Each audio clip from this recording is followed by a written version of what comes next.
One more beautiful day. I live in one of the best places I've ever lived in my life. Every day is awesome.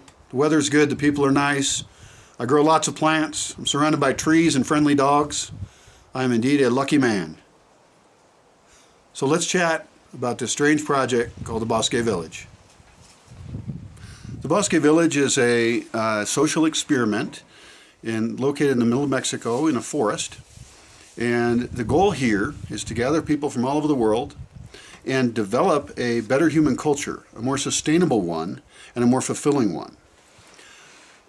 Permaculture is one of the philosophies we use in designing the culture here. We don't follow it like a religion or anything, but a lot of permaculture design systems, ways of thinking holistically about how elements fit together, apply here. So we evaluate everything about the system and look at how we're using our energy. Permaculture is often focused on agriculture. So if you pick up a book on permaculture, often they're talking about how to do food forest farming, which is what we practice here. They're talking about alternative agriculture. But really permaculture is a bigger concept than that. The agricultural end is the simpler end. But the thing we're doing here is developing the human culture as well, not just the agriculture. So we're going to think about how we sleep and how we build our houses and how we clothe ourselves, really question every aspect of culture, the artistic end, the music and performance, down to how we communicate interpersonally. Now, you won't find that discussed in most permaculture texts, but here at the Bosque, we think that's very important, because even if we solve the energy problems in the world, even if we learn how to do agriculture better, we still have ourselves as a human problem. So here we're actually attacking things, we're solving things and trying to become aware of the rule sets we live by, the social contracts we live by, and that's a very difficult task. But luckily we've got great people who come here, they're up for it. They're not enjoying the culture they come from. They see how we are destroying the world and ourselves.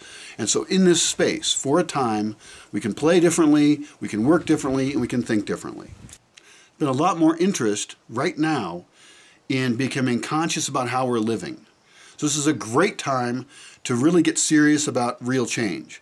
Now, this is not the first kind of experiment of this sort.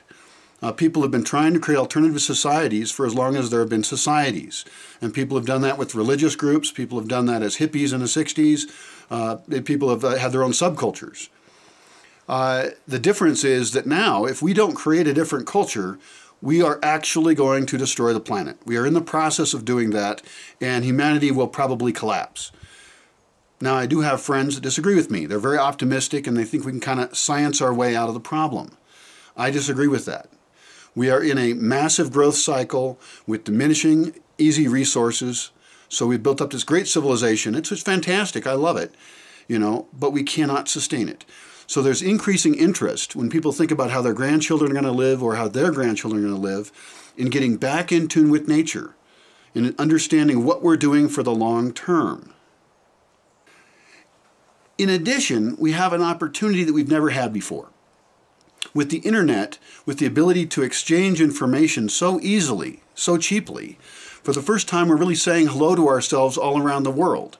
It could be that we can get out of the traps of war, that we can get out of the traps of superstition, of needing to kill the people over the next hill.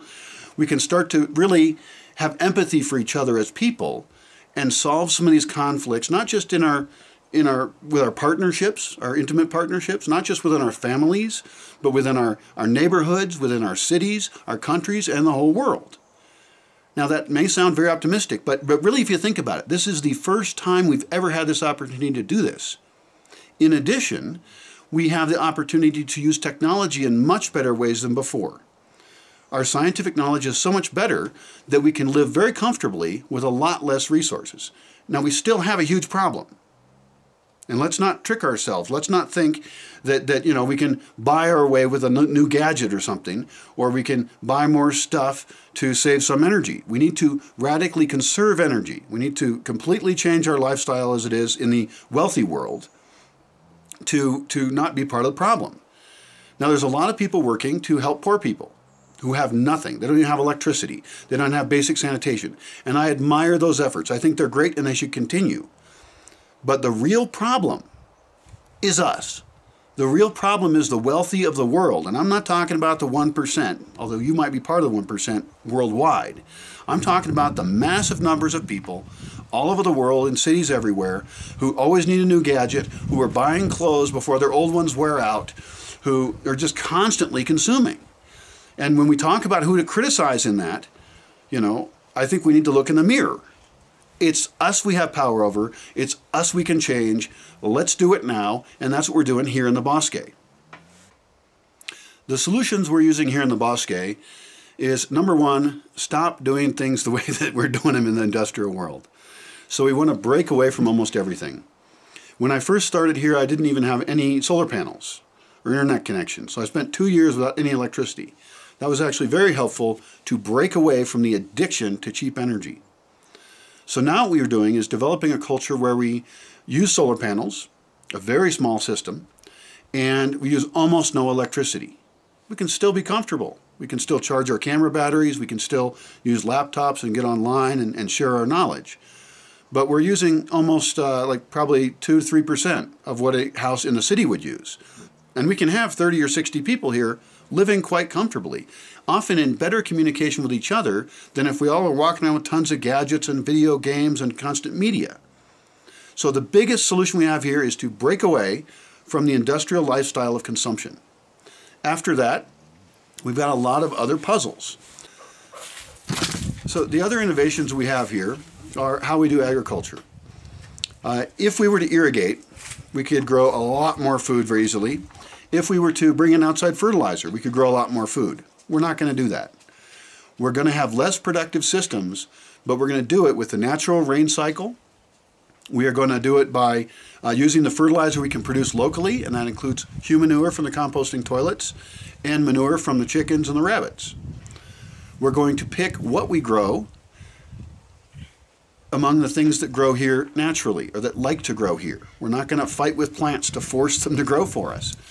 The other thing we can do is improve our ability to preserve food. So we can have root cellars to make it last longer. We can use solar dehydrators to make it last longer. So the entire way we think about food, the philosophy of food, is very different here than it is in the industrial world, where people can eat whatever they want that comes from wherever the world, burning lots of gasoline to do it, and contaminating the land in the process. The reason this project is important is because there aren't actually a lot of people looking at solutions to reduce our energy use in the industrial world. And so what we want to do is make an attractive, positive alternative to living in the industrial world, because a lot of people actually aren't even happy living that way.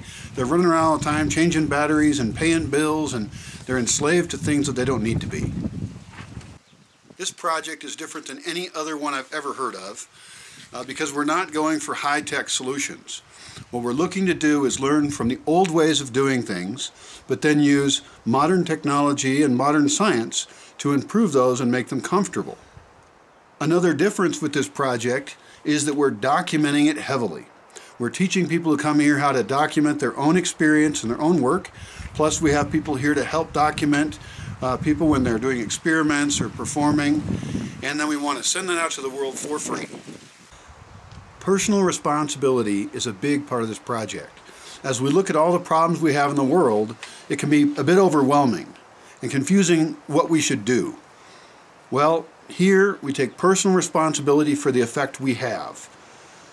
It's very important that we not just simply attack other people as part of the problem, but we look in the mirror and say, what are we contributing to the world around us? What is our personal impact? On a personal level, I grew up believing and being taught by my family that what I do is important as an individual, that I have the ability to learn and make choices, and that I have a responsibility. It is up to me to help those around me. So we can start by not being part of the problem, and then we can start being part of the solution. I guess for me, since I was very young, I was influenced by my father. My father had a great connection with nature. So we spent a lot of time hiking and out in national forests. So I've always felt this comfort being in a natural environment. And as I got older, I saw personally the destruction that we were creating around us. I remember one time my dad took us up in a friend of his plane, and we flew over Commencement Bay near Tacoma, Washington. And you could see the pollution just pouring out of the factories into the water. You could see us contaminating and killing the world.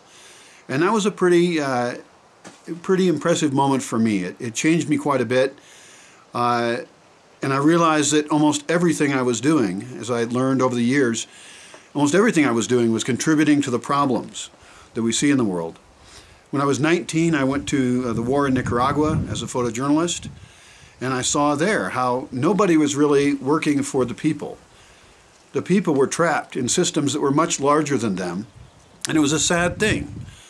And I think it's really a metaphor for where we're all at. We're all stuck in these big systems that we can't directly change.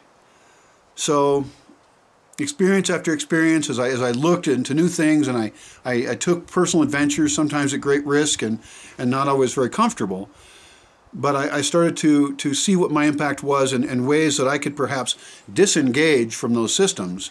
And now I'm working more on what I can create as an alternative, because it doesn't do any good to just attack the existing system and try and destroy it. We have to replace it with something better. So if this was my last day, I guess I can die with a smile on my face, knowing that I did not take the easy path, and that I have had the chance to impact a lot of other people's lives. I've got to know a lot of great people, so I've benefited. And I know many people have told me that they've had life-changing experiences in the environments I've created. So I think that, in a way, we create seeds in each other.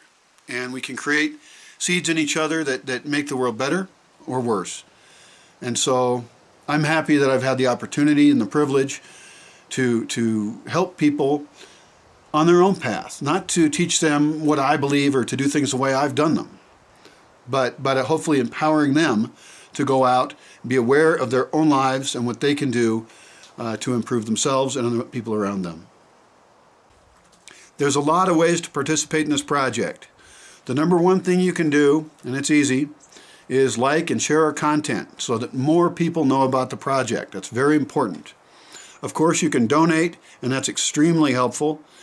You can also suggest that people be participants here. If there's somebody you think is really dynamic and would be great on camera or a great part of this system, let us know, let them know, and maybe you'll be seeing them in our future videos. If you're thinking about coming down as a participant, the first thing you need to do is study the project. Know what we're doing. This is not an easy place to be. And I wouldn't want it to be an easy place to be.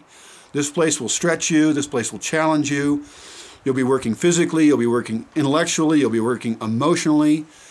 And hopefully, if you do actually come here, you'll have one of the most intense experiences of your life to make yourself stronger and a better influence in the world.